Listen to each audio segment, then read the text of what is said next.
ini kita akan melanjutkan kembali materi Sirah Nabawi sebagaimana yang di belakang saya, Love Muhammad. Nah, Masya Allah.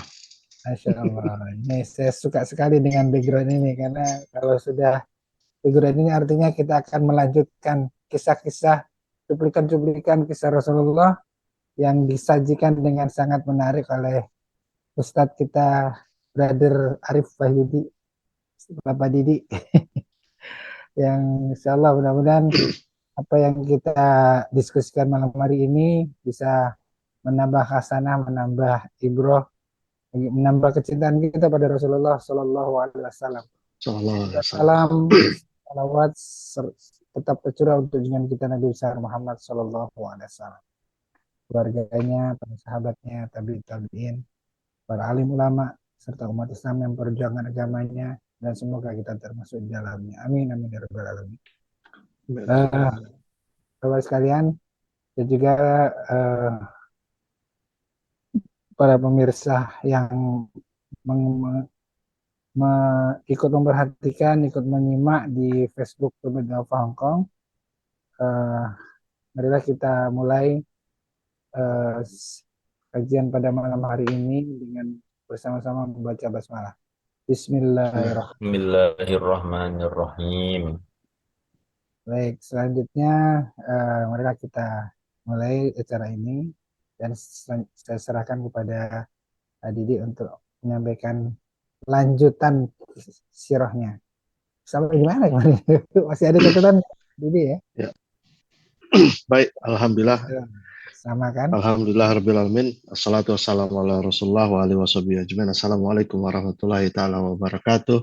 Alhamdulillah Waalaikumsalam warahmatullahi wabarakatuh. Pak kita Didi ada yang dipertemukan. menutupin ini di bawah apa ya, kotak-kotak? Apa tuh? Ada Kotak kotak apa ya? hitam, Yang di bawah ini? Ini udah ujung ini?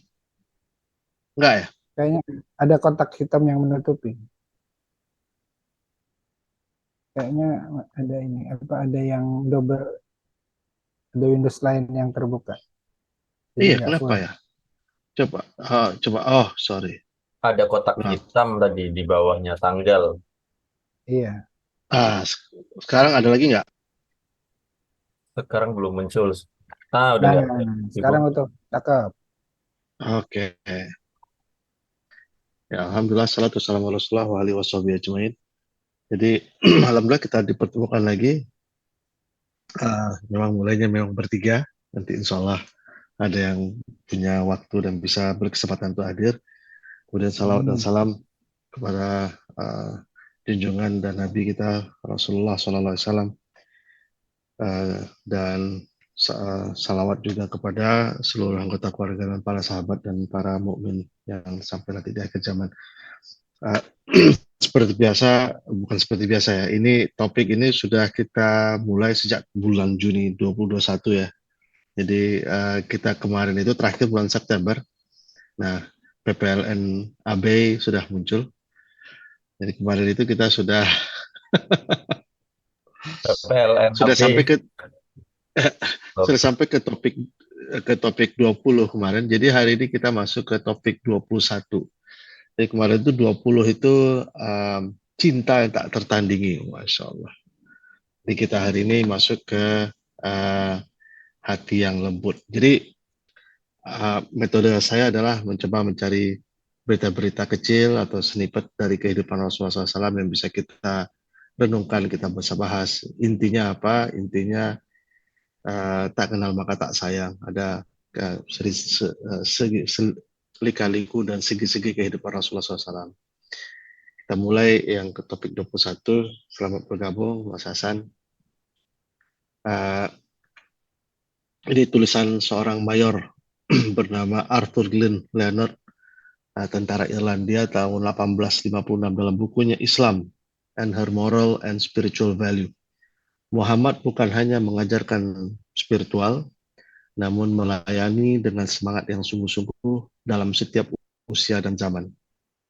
Seorang pria yang tidak hanya hebat, tapi salah satu yang terbesar dan paling benar yang dari semua manusia yang pernah lahir. Hebat tidak hanya sebagai seorang nabi, tapi sebagai seorang patriot dan negarawan, pembangun materi dan spiritual yang membangun bangsa yang besar, kerajaan yang besar, dan bahkan lebih dari semuanya.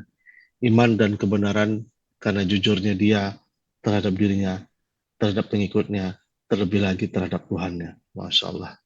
Jadi memang pertanyaannya memang mengapa dulu banyak sekali orang-orang tokoh-tokoh non-Muslim akademia itu memuji Nabi Muhammad SAW sebagai tokoh sejarah ya. Dan ini Mayor Tentara Irlandia tahun 1856, 1909. Jadi apa topik kita hari ini mengenai hati yang lembut. So, kalau Islam itu apa? Islam jadi her gitu ya? Oh, kadang-kadang dalam Islam bahasa yang Inggris ya bisa it's bisa her, tapi kadang-kadang ada satu genderisme itu biasanya dalam bahasa Prancis itu. Dan bahasa Inggris ada beberapa. Misalnya kapal, kalau kapal itu pakai gendernya feminim. Misalnya salah satu kan. Kalau bahasa Prancis kan hampir semua kata benda pakai pakai gender. Kalau bahasa Inggris enggak, eh, kebanyakan pakai bukan it. bukan pelecehan tapi ya. Oh enggak, itu Bukan bagian dari pelecehan ya. bukan. Bukan Itu ya. cuma gaya bahasa. Oke, Mas. Oke. Gaya bahasa aja. Kalau bahasa Inggris yang lama juga pakai kadang-kadang kalau nggak salah awan, kalau salah kapal itu perempuan. Ya, kalau bumi itu perempuan. Habis itu kalau apa gitu, cuma ini ya, dan sekarang hampir nggak banyak dipakai, maka dipakai kata it kan. Ya, dia justru tokoh ini sangat mengagumi Rasulullah justru Hmm. dalam bukunya.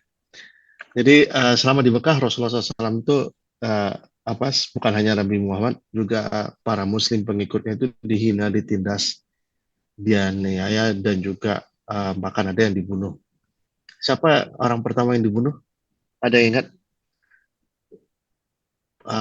orang yang mati syahid yang pertama kali dalam Islam? Ada yang ingat?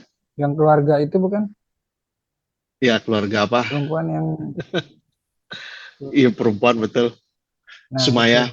Nah, pokoknya saya kalau suruh nama, saya tapi ingat Ya, perempuan. Sumaya sama Ammar bin Yasir. Ya, Nantinya kemudian saya. Yasir. Ya, mereka bertiga. Jadi yang pertama kali dibunuh itu ibunya Sumaya itu. Ini memang ini. Itu yang kemudian banyak beberapa sahabat yang lain Kalau yang kalau disiksa, Bilal kan cuma karena dibebasin sama dipres. Ya, sama dibebaskan Ustaz Abu oleh Bakar ya. Jadi Abu selamat ya, Bakar. nggak sampai meninggal Uh, ya. Satu lagi budak yang bernama Kabab itu juga itu kan ditarik sama kuda dan punggungnya itu habis tersayat-sayat itu di jalan. Iya. Jadi luar biasa. Jadi apa perbuatan atau perlakuan persekusi, makanya kadang-kadang kalau kita bahas kisah ini ya, insya Allah Allah beri kekuatan kepada saudara dan saudari kita di Palestina ini. Memang uh, beberapa sahabat tuh kadang-kadang sampai ya Rasulullah kapan bantuan Allah datang gitu. Dan Rasulullah Mata Nasrullah. ya kapan datang bantuan dari Rasulullah, orang-orang sebelum kamu malah diuji lebih berat gitu. Jadi itu iman mereka sudah tinggi gitu. Jadi ketika ditanya jawabannya ya bersabarlah, apa orang-orang sebelum engkau dicoba lebih kuat lagi. Dan ini tentunya buat Rasulullah SAW berat sekali ya, melihat para sahabat itu diuji. Jadi kemudian uh, kalau setelah 9 tahun, 10 tahun, masuk ke tahun 12-13 ya, tahun ke-13 ketika Rasulullah SAW doa Nabi mulai dijawab oleh Allah dan perintah hijrah untuk ke Madinah. Dan ketika mereka hijrah ke Madinah itu betul-betul apa yang ada di badan. Jadi nggak bisa mereka banyak bawa barang karena mereka harus pergi sendiri kan. Jadi beberapa anggota keluarga mereka kalau mereka ketahuan itu ketangkap itu dicegat kemudian diambil hartanya dan seterusnya gitu. Udah beberapa kisah kita kisahkan misalnya yang nanti akhirnya menjadi Salamah misalnya kan. Bukan hanya dia dipisahkan oleh suaminya, suami dilepas sendiri malah bayinya juga dipisahin gitu. Jadi memang sangat mencekam gitu. Kadang-kadang kita kalau melihat sejarah, mendengar sejarah tuh, ya apa hijrah, oke that's it gitu, next. Gitu. Oh ternyata sebelum hijrah itu tekanan yang luar biasa. Pun mereka pergi meninggalkan rumah dan rumah mereka itu ya dijarah, diambil. Gitu. Makanya Allah izinkan mereka setelah mereka pindah ke Madinah itu kan mereka mengintai. Jadi kalau ada karavan-karavannya orang Makkah pergi ke utara, pergi ke ke Syam, itu mereka bisa tangkap, bisa cegat, bisa ambil hartanya. Gitu. Mereka diizinkan istilahnya apa namanya, highway robbery gitu. Tapi ya itulah, seadanya waktu itu mereka diizinkan karena mereka sendiri rumah dan harta mereka dijarah ketika mereka pergi. Dan itulah mereka hijrah kemudian ke Yathrib yang kemudian menjadi nama kota Al-Madinatul Nabi, kotanya Nabi. Jadi sebenarnya nama benar Al-Madinah, the city of the Prophet, Madinatul Nabi. Jadi kotanya Nabi. Insya Allah nanti yang tanggal berapa berangkat ini, umroh tanggal 5 ya? 2 hari lagi ya? Hari Ahad besok, Pak. Ya, Insya Allah, Pak. betul. Oh, Masya Allah. Mas Esa juga jalan ya? Siapa yang di sini, siapa yang di grup ini, siapa yang jalan? Enggak, Pak Pak Amin Nurman. aja. Apa normal? Oh iya betul. Ya. Dan kemudian setelah di Madinah itu perang yang diperintahkan Allah itu perang Badar. Jadi kalau kita tahu perang Badar itu kan ada 300-an Muslim dengan perlengkapan yang sangat minim. Dan mungkin kalau tahu kisahnya sebenarnya mereka tuh awalnya hanya ingin menyergap bukan pasukan sebenarnya, karavan. Kalau karavan itu dia belanja habis bisnis entourage lah istilahnya. Dia baru datang dari Syam dipimpin oleh um, siapa, siapa namanya, yang Abu Sofyan, dipimpin oleh Abu Sofyan yang nanti akhirnya jadi masuk Islam. Abu Sofyan radhiyallahu waktu itu dipimpin oleh Abu Sofyan, dan Abu Sofyan membaca bahwa mereka sedang diintai. Nah itulah akhirnya memutar arah. Kemudian Rasulullah meminta 300 sahabat datang untuk mencegat. Ternyata mereka, Abu Sufyan lebih cerdik lagi, dia memutar, akhirnya nyampe di Mekah, kemudian teriak-teriak di Mekah, kayaknya wah kami diserang, akhirnya situlah orang-orang Mekah siap-siap keluarin barangnya apa semua, kurang lebih dari 1.000 orang dari Mekah itu. Dan akhirnya kita tahu akhirnya dalam perang itu pihak Muslim menang, dan ada 70 orang yang ditawan. 70 orang yang ditawan waktu itu. Dan beberapa tokoh orang Mekah itu banyak yang meninggal, termasuk bekas pemiliknya si ini, Bilal. Kalau diceritakan kok nggak bisa buat note-nya, lupa saya namanya. Nah kemudian tahunan perang ini Rasulullah bertanya, nah ini ada yang unik nih kisahnya nih. Jadi Rasulullah bertanya, apa yang mau kita lakukan sama orang itu? Kemudian tidak ada sahabat yang menjawab cuma Umar radhiyallahu anhu. Umar, ya mereka mengusir kita, mereka menghina kita, mereka menyiksa kita, udah kita bunuh aja gitu. Kemudian oke, baik Umar. Ada lagi pendapat yang lain gitu. Nggak ada yang jawab, Umar berdiri lagi. Ya udah kita bunuh aja gitu. Nggak jawab juga. Oke, ada yang lain sampai 3 kali Umar berdiri. Kita bunuh saja, kita eksekusi lah bahasanya. Karena memang ini kemudian barulah kemudian Abu Bakar radhiyallahu berdiri dan bertanya dan kata kepada Rasulullah, ya Rasulullah, sebaiknya kita ampunkan saja mereka dan kita minta uang tebusan ke Mekah. Jadi mereka kita tahan, minta uang tebusan. Dan kemudian Rasulullah SAW berpikir dan akhirnya mengambil keputusan Abu Bakar. Ini unik ya. Jadi konsultasi itu adalah si leadernya, si pemimpinnya itu bertanya kepada penasehatnya. Apa menurut kamu si A, kalau dia punya 3 penasihat, 3-tiganya ditanya. Tapi bukan berarti suara yang terbanyak yang dia pilih. Apa yang kemudian dia renungkan, dia pikirkan, kemudian bismillah ambil keputusan. Apakah keputusan si A yang diambil, apakah keputusan si B yang diambil, ataukah keputusan si C yang diambil, atau dia punya saran tersendiri. Intinya dia tetap konsultasi. Ini kalau dalam pemimpin dalam Islam. Jadi dia ini nanti semuanya 3-tiganya harus manut. Jadi pahalanya dapatnya ketika kita memberi saran. Bukan pahalanya bukan dapat ketika saran kita yang diambil. Ya, jadi makanya kadang-kadang dalam beberapa konsultasi atau musyawarah Muslim itu biasanya orang yang memberikan saran, kemudian saran yang diterima dia biasanya bilangnya astagfirullahaladzim. Jadi kalau dia memberi saran tapi sarannya nggak diterima, sarannya ditolak, justru dia mengucapkan alhamdulillah. Pernah dengar nggak seperti itu? Ya, ada yang bercerita seperti itu. Tapi saya nggak jelas dalilnya apa. Tapi pengertiannya adalah hati-hati, kita jangan jangan sombong. Jadi kalau sudah memberikan saran di situ dapat pahalanya, dan apapun setelah sudah melakukan konsultasi apapun pilihannya itu yang semua harus dipilih. Kemudian setelah Rasulullah memilih bahwa oke, aku pilih Abu Bakar, kita konsultasi kita ampunkan dan kita minta uang tebusan. Kemudian Rasulullah SAW memuji Abu Bakar, ya Abu Bakar, engkau bagaikan Nabi Ibrahim dan Nabi Isa, lembut gitu, dia lembut. Kemudian ya Umar, engkau bagaikan Nabi Nuh dan Nabi Musa, kan? Dan akhirnya dari 70 tawanan ini tidak semua mampu bayar tebusan. Akhirnya yang nggak mampu bayar tebusan ini ada yang punya skill, salah satunya apa gitu, mereka diperintahkan untuk mengajar anak-anak di Madinah. Jadi itulah Rasulullah SAW yang saya kategorikan sebagai hati yang lembut. Jadi Rasulullah tuh, nah, walaupun nanti akhirnya Rasulullah ditegur oleh Allah, seharusnya jangan dimaafin gitu. Jadi tapi nanti di topik yang berbeda. Allahumma sholli ala Muhammad. Ya. Nah, tapi itu tadi pertanyaan saya. Ingat nggak Allah menurunkan ayat ini? Apa ayat ini? Maka nali nabi an yakuna lahu asra hatta.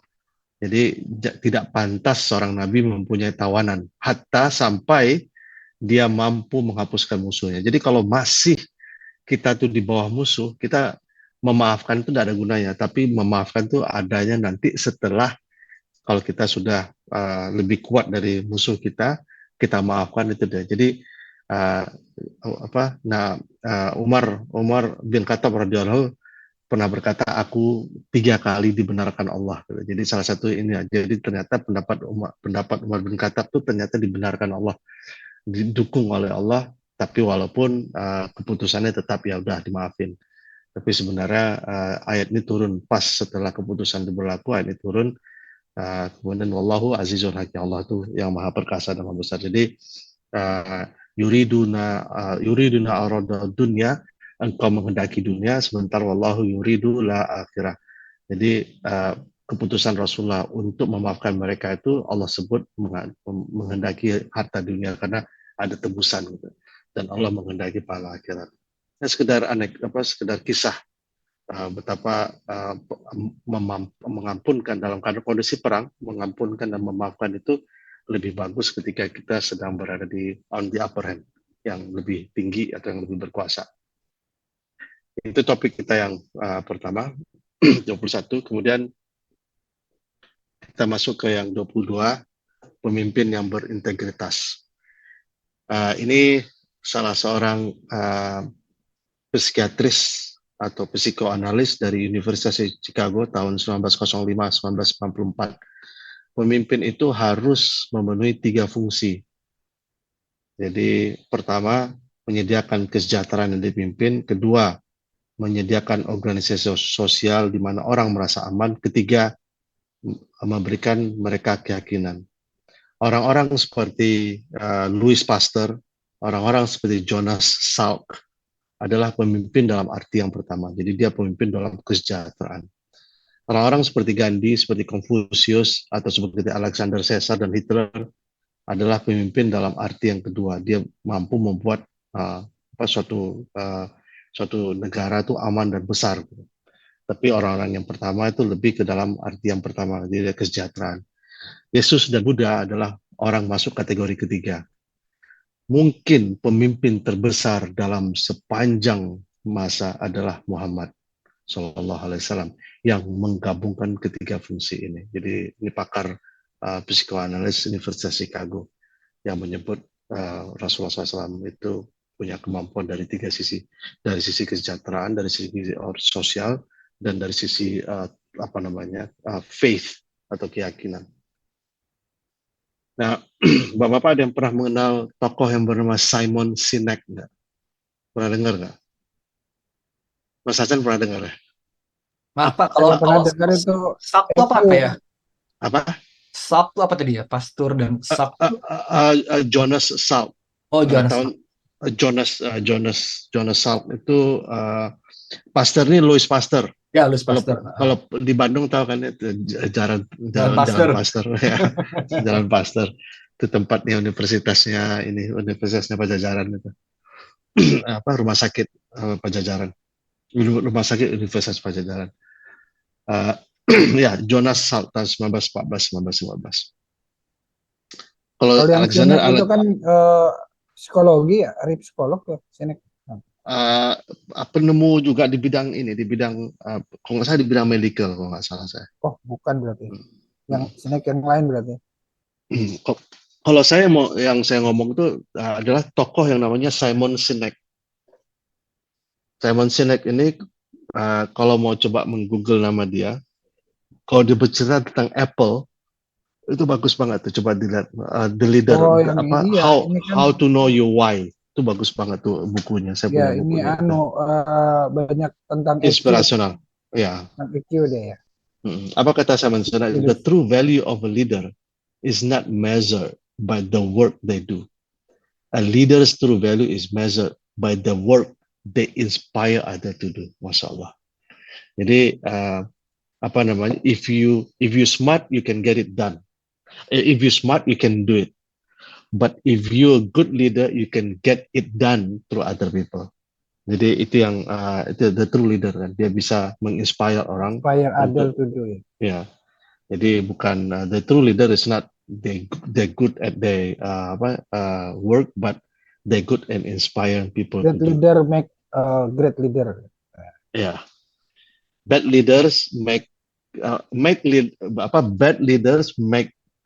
bad leaders create followers.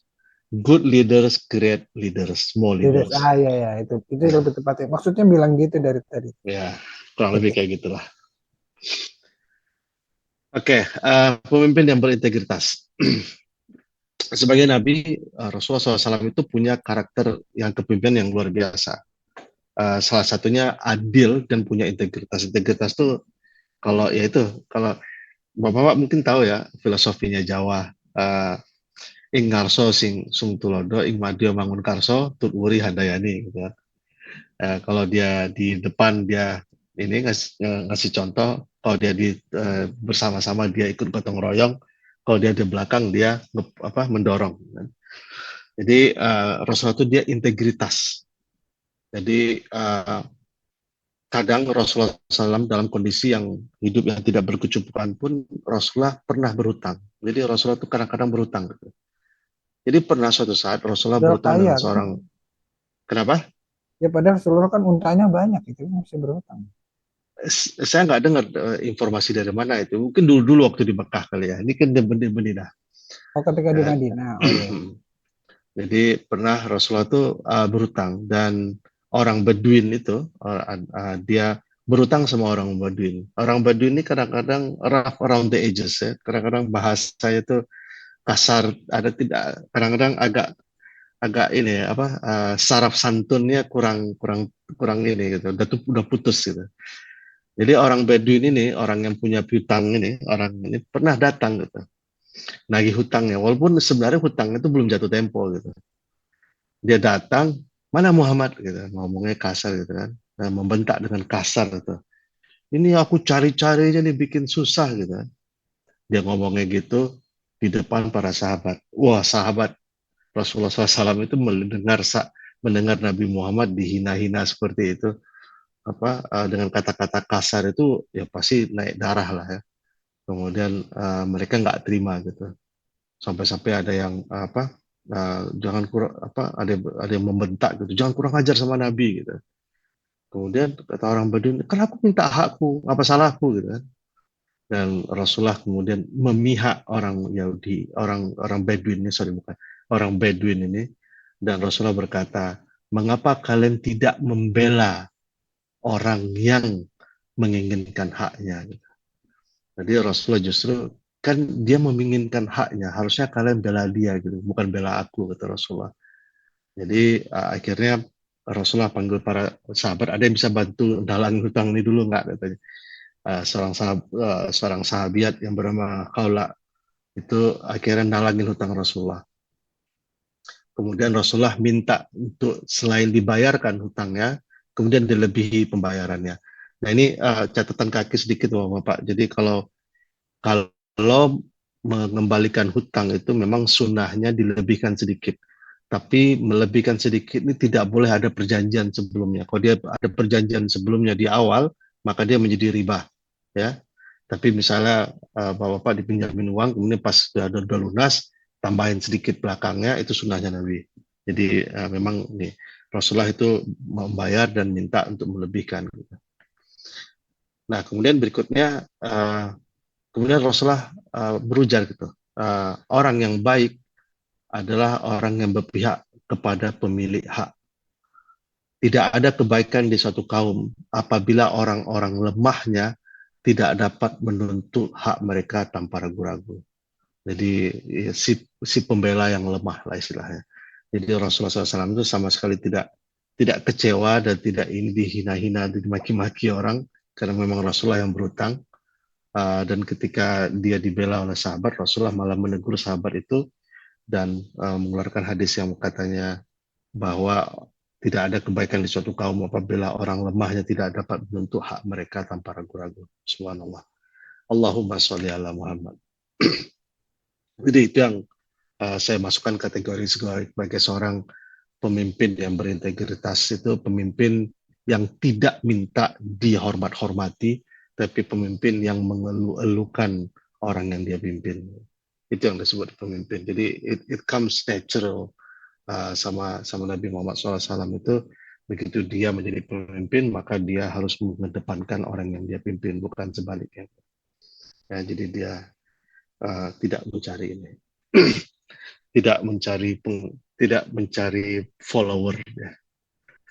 Oke, 23 penenang. Ini dalam bahasa ininya sebenarnya comforter, jadi penenang. Saya nggak tahu bahasa Indonesia yang enak pengganti comforter itu, saya tulis aja penenang, comfort, pemberi ketenangan. Di ini sekedar ini saja, di Bible Yohanes, Bapak-bapak ada tahu ada berapa Bible itu? Ada berapa gospel? Ada berapa gospel itu apa istilahnya? Kalau gospel Injil itu kalau menurut orang Kristen ada berapa Injil? Ada yang tahu? Ada 4 ya. Yang di canonical mereka itu ada 4, itu Injil Yohanes, Injil Lukas, JJLM, Markus, Lukas, kemudian John, kemudian apa satu lagi lupa saya, JJLM. Jadi the Bible, bukan Markus, Matius kali ya? Ya Matius, Lukas, Yohanes, sampai satu lagi JJLM itu, satu lagi John, and the Bible of the Gospel of John, the Gospel of Luke, the Gospels of Mark, the Gospel of Mark, and the Gospel of satu lagi saya lupa. Ini the Gospel of John, bab 14 ayat 16 dan 17. Aku akan meminta kepada Bapa dan Ia akan memberikan kepadamu seorang penolong yang lain supaya Ia menyertai kamu selama-lamanya, yaitu Roh kebenaran. Dunia ini tidak dapat menerima Dia sebab dunia tidak dapat melihat Dia dan tidak mengenal Dia, tapi kamu mengenal Dia sebab Ia menyertai kamu dan akan diam dalam kamu. Ini beberapa dai street dakwah. Beberapa street dakwah ini mengambil the Gospel of John ini yang isinya berkaitan dengan Nabi Muhammad SAW. Ini maksudnya menjelaskan Nabi Muhammad? Iya, jadi akan datang setelahku orang yang membawa kebenaran. Kalian tidak akan tahu, dia akan datang Jadi orang penolong yang lain. Ya, jadi banyak orang yang mengkaitkan ini, kemungkinan besar ini aslinya, tapi ya walau kita nggak bisa secara pasti. Tapi kalau kita melihat, bilangnya yaitu roh kebenaran, bukan manusia dong. Roh kebenaran itu ya the spirit of truth lah istilahnya. Spirit of truth itu kan sebenarnya ini Jibril, Ruhul Kudus. Iya.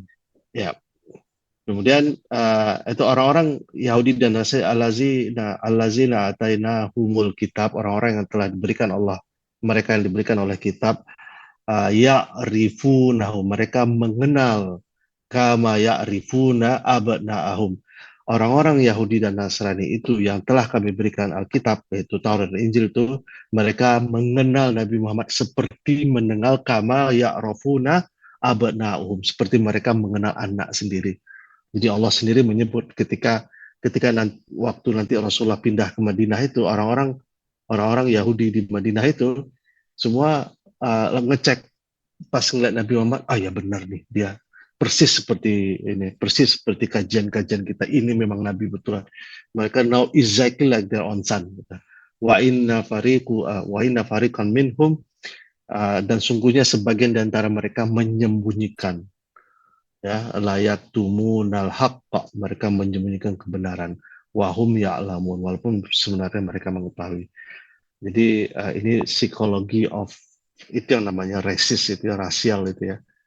Itu yang namanya ketika iblis melihat aku lebih baik daripada dia, aku diciptakan lebih ini. Nah, kita sedikit berkisah-kisah mengenai sebelum apa yang dilakukan orang Jerman waktu itu terhadap Nazi, terhadap concentration camp orang Yahudi dan membunuh orang Yahudi itu. Sebelum berapa tahun atau berapa puluh tahun sebelum itu kan yang didengung-dengung tuh, ini orang Yahudi ini adalah tikus, rats, ya, tikus. Jadi mereka nggak manusia, mereka tuh subhuman, di bawah human. Jadi itu yang didengung-dengungkan. Jadi nggak ada manusia yang mau membunuh manusia, tapi manusia membunuh tikus.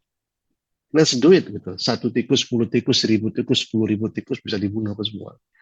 Jadi cara mereka untuk melakukan yang apa disebut dengan genocide atau ethnic cleansing itu adalah dengan secara sistematik bertahun-tahun mengajarkan ke mereka bahwa selain dari ras dan etnis kita, mereka itu subhuman. Ketika Jepang dulu masuk di Perang Dunia Pertama, Perang Dunia Kedua ke Cina itu, mereka kan merasa mereka itu keturunan anak Dewa Matahari. Orang-orang selain itu adalah subhuman. Makanya kalau kita lihat dokumenter-dokumenter bagaimana perlakuan tentara Jepang terhadap orang Cina misalnya, ya, atau perlakuan nah itulah yang sekarang juga dilakukan oleh Zionis. Jadi mereka bertahun-tahun itu keturunan mereka anggap tuh the Arabs is the sewage, gitu kan. Jadi mereka tuh less than human. Jadi mereka untuk melakukan pembunuhan itu udah, ya, it's like killing and ini gitu. Makanya Al-Quran menyebut membunuh satu bagaikan membunuh seluruh umat manusia kan. Jadi ya inilah, nah itulah yang resist itu. Origin juga sama Jadi, kan di Australia. ya begitu kita memandang mereka tidak human, ya mereka lakukan apa saja. Mereka lihat bayi Palestina dalam sejarah mereka, ini calon baby killer katanya. Kan luar biasa, nauzubillah. Itu udah memang luar biasa. Jadi itulah bahwa sebenarnya orang-orang Yahudi dan Nasrani ini kalau mereka betul-betul true to their books, mereka akan tahu bahwa Nabi Muhammad itu termasuk ayahnya Safia, ya, yang nanti akhirnya menjadi istri Nabi, salah satu istri Nabi dari keturunan Yahudi, itu Safia. Itu juga pamannya dan ayahnya kan juga huwa. Apakah dia tuh Nabi? Ya betul. Tapi saksikanlah aku akan membencinya sampai kapan. Jadi para nabi terdahulu itu sudah diberitahu oleh Allah lewat Jibril bahwa akan ada nanti nabi terakhir. Jadi mereka tuh rata-rata sudah tahu bahwa akan ada nabi yang spesial, yaitu nabi penutup, ada khatamun nabi yang nanti akan menjadi the last of the prophet. Itu yang disebut dengan Nabi Muhammad SAW. Dan semua menyampaikan ke umatnya. Nah, Yathrib, sebelum Nabi Muhammad hijrah ke Yathrib, itu ada tiga suku Yahudi di sana, Bani Quraiza, Bani Qainuqa, sama Bani Nadir. Salah satu orang Yahudi yang bernama Ibnul Hayyaban. Ini orang ulamanya mereka lah, ulama Yahudinya gitu.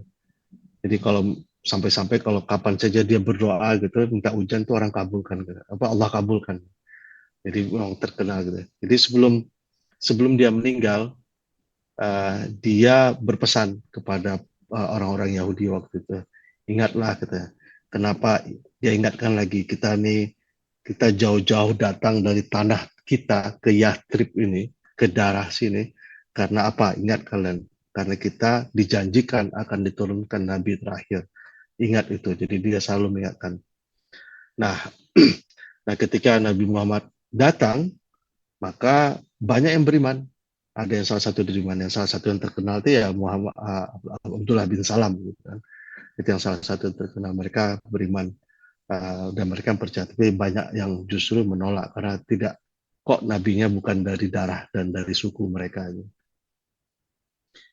Nah kemudian kok berulang ya. Kemudian setelah Rasulullah datang, kemudian Rasulullah buat perjanjian dengan orang-orang Yahudi Madinah ini, bahwa ya mereka, kita harus bersatu. Kalau kita diserang, kita saling bantu. Kalau misalnya ada pokoknya, kalau kalian misalnya mau menghakimi orang-orang Yahudi pakai hukum kalian, terserah. Nah, salah satu suku itu disebut dengan suku Bani Quraizah, itu melanggar perjanjian. Salah satu perjanjiannya mereka akan saling mengganggu itu. Dan setelah melanggar perjanjian ini, mereka melarikan diri. Mereka pergi, jadi keluar kota Madinah itu, mereka punya fort, punya benteng. Kemudian mereka masuk ke dalam benteng itu. Nah, kemudian di benteng itu mereka tutup, orang-orang orang-orang Makkah, orang-orang Muslim nggak bisa masuk itu karena ditutup semua. Nah, tapi sebagian dari mereka langsung ingat gitu. Ingat nggak dulu pesan ulama kita? Kita tuh harus ini sama Nabi gitu ya. Akhirnya di antara mereka akhirnya ada insaf, ada yang sadar dan akhirnya memeluk Islam gitu. Jadi apa?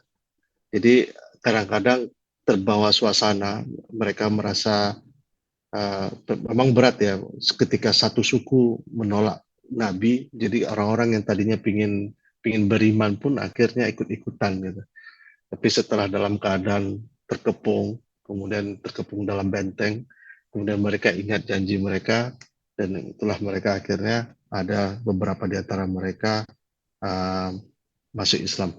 Allahumma sholli ala Muhammad.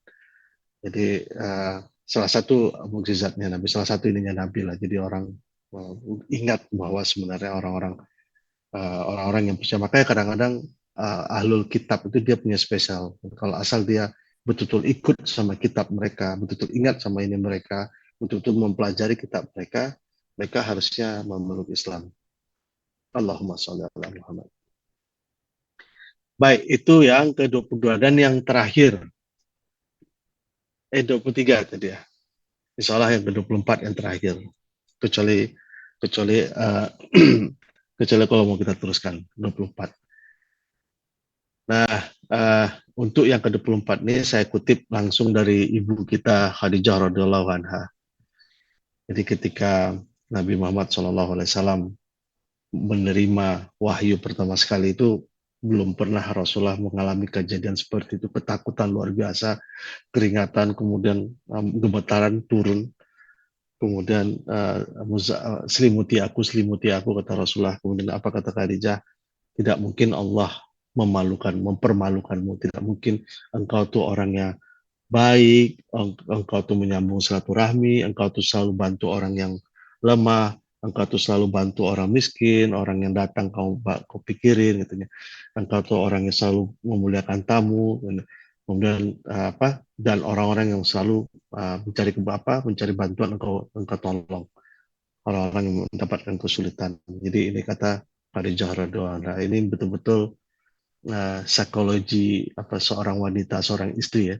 Jadi ketika Rasulullah SAW sedang down-nya itu, maka ucapan-ucapan seorang istri yang sifatnya menghibur, sikapnya menenangkan itu, itulah di balik seorang sukses itu ada wanita di belakangnya katanya kan. Nah memang Rasulullah SAW itu 10 tahun pertama itu adalah 10 tahun yang masa-masa paling sulit. Dan siapa wanita di belakang Rasulullah itu? Lain dan tak bukan adalah Khadijah radhiyallahu anha. Makanya ketika Khadijah meninggal itu adalah tahun yang sangat berduka buat Rasulullah SAW ketika Khadijah meninggal. Rumah tangga Rasulullah, siapa saja di rumah Rasulullah itu pertama istrinya. Tapi sebenarnya semua anggota Rasulullah itu pertama istrinya. Kemudian Ali bin Abi Thalib itu juga sama Rasulullah dulu, masih kecil karena jaraknya hampir 25 tahunan lebih, gitu.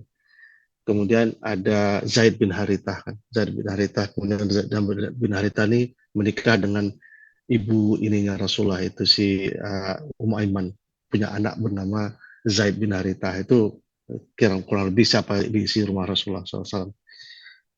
Ketika Rasulullah mengalami masa-masa sulit ini, mereka selalu bersama Rasulullah. Tapi ada yang paling hebat itu, walaupun mereka merasakan sulit, masa-masa susah tinggal bersama Rasulullah, tapi mereka merasakan hidup yang indah, hidup yang tenang, di rumah tangga bagaikan surga. Siapa-siapa mereka? Yang pertama Zaid bin Harithah. Zaid bin Harithah ini awalnya budak milik Khadijah yang dihadiahkan kepada Rasulullah SAW ketika Rasulullah menikah dengan Khadijah. Kemudian Zaid ini sering berpuisi di pasar bahwa dia rindu sama keluarganya, dia ingin ketemu keluarganya gitu. Tapi kemudian ketika keluarganya datang, ayahnya sama pamannya datang, kemudian mereka menemui Nabi Muhammad yang waktu itu belum menjadi nabi. Mereka bertanya, berapa engkau mau jual nih Zaid, kami beli lagi, kami orang tuanya. Aku kasih for free gitu ya. Terserah kalau Zaid mau kembali ke kalian. Ketika kemudian ditanya Zaid, mari kita pulang, Zaid memilih, aku akan tinggal bersama Muhammad. Subhanallah. Itu. Jadi kecintaan. Padahal itu disebut budak, kan budaknya Nabi Muhammad. Tapi bagaimana budak itu hanya label gitu ya. Bagaimana Rasulullah memperlakukan Zaid itu yang membuat Zaid bin Harithah lebih memilih hidup bersama Rasulullah daripada kembali bersama orang tuanya. Kemudian Zaid bin Harithah. Kemudian Aiman. Aiman ini siapa? Aiman ini adalah nama aslinya Barakah. Dia adalah budaknya ibunya Nabi, budaknya Aminah. Kemudian mungkin jaraknya 6 tahun di atas Rasulullah. Jadi sejak Rasulullah lahir itu, Aiman ini yang bantu-bantu nemani Rasulullah SAW sejak kecil. Sampai-sampai Rasulullah manggilnya Amma, ibu. Jadi dan ketika Aminah meninggal, maka secara otomatis Aiman ini menjadi budaknya Rasulullah, dan Rasulullah bebaskan dia. Dan Aiman ini akhirnya menikah dan punya anak bernama Aiman, makanya dia bernama Aiman. Tapi setelah kemudian dia menjadi janda, Barakah ini radhiyallahu anha, Aiman ini kembali lagi bersama Rasulullah. Dan kemudian Rasulullah nikahkan janda Aiman ini dengan Zaid bin Harithah. Jadi luar biasa. Dan Rasulullah bilang, siapa yang mau menikah dengan wanita surga? Langsung Zaid bin Harithah berdiri. Nggak ngecek dulu siapa, yang penting wanita surga. Jadi itu yang kedua. Yang ketiga Ali bin Abi Thalib. Jadi Abu Thalib dan Fatimah ini hidupnya kurang mampu lah. Dan akhirnya Rasulullah menawarkan, bagaimana kalau nggak Ali tinggal bersama kita. Akhirnya Ali bertinggal bersama Rasulullah. Mungkin jarak umurnya 20 tahunan lebih ya jarak umurnya. Jadi walaupun sepupu, tapi jarak umurnya berbeda, cukup jauh. Kemudian siapa anggota keluarga yang lain? Safiyah sama Zubair bin Awam. Safiyah ini tantenya Rasulullah dan punya anak Zubair bin Awam. Kemudian Abu Sofyan, ada dua Abu Sofyan, ini Abu Sofyan yang lain, Abu Sofyan bin Harith, juga sepupunya Rasulullah.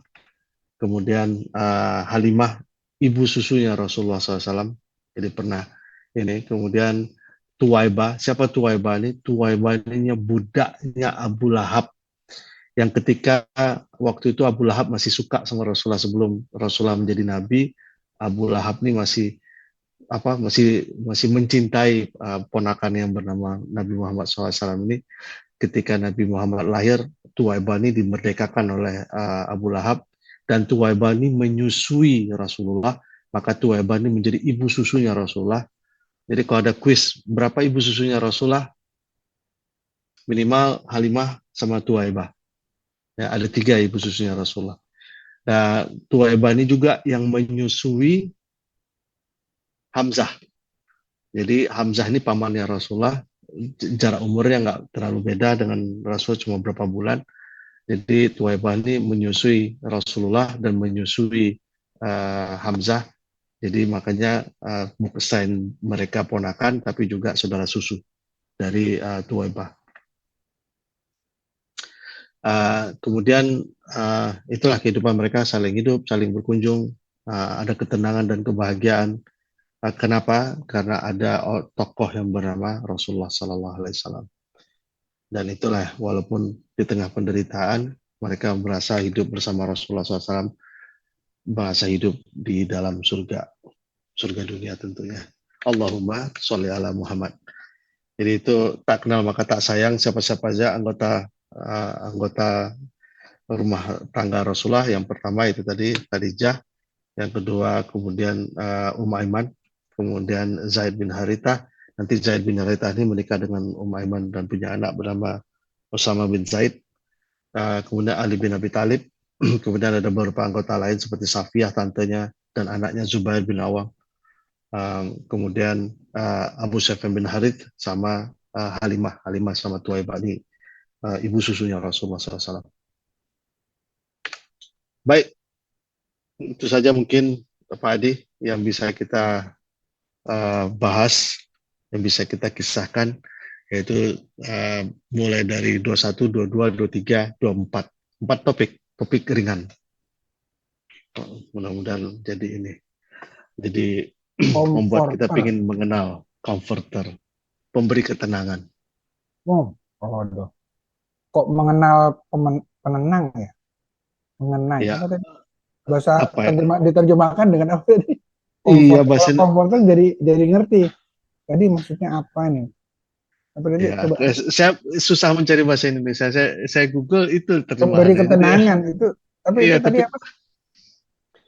Tadi coba sebenarnya kalau bahasa saya itu saya mengingatnya you can identify the comforter. Jadi dalam Bible kata itu disebut comforter, penenang gitu. Bahwa jadi istilahnya lebih bisa bercerita bahwa nanti akan datang yang bisa memberikan kalian ketenangan, pemberi comfort. Nah, itu maksudnya mengacu kepada kalau orang-orang Kristen sendiri katanya dia mengacu itu kepada ada yang bilang mengacu itu kepada Yahya, John the Baptist, ya. Mereka nyebutnya John the Baptist. Tapi beberapa dai ini mereka mengkaitkan itu ke Nabi Muhammad SAW. ya. Kalau yang integritas tadi sudutnya yang masalah hutang ya. Bukan. Kenapa? Yang berintegritas tadi masalah Ah, hutang yang yang ditekannya apa ya. Walaupun penekanannya kepemimpinan sih sebenarnya. oh, Jadi apa orang yang dia punya utang, jadi mungkin topiknya bukan di hutang ya, topiknya di mana ketika ada orang menghina-hina Rasulullah, kemudian mana utangku, mana kembaliin utang, gitu kan, dia kasar kan, kemudian itu kata Rasulullah kaum tidak baik suatu kaum apabila mereka tidak bisa melindungi orang menuntut haknya. Jadi itu, jadi hak orang itu didulukan, hak orang. Pemimpin berintegritas. Ya jadi bahasa saya aja.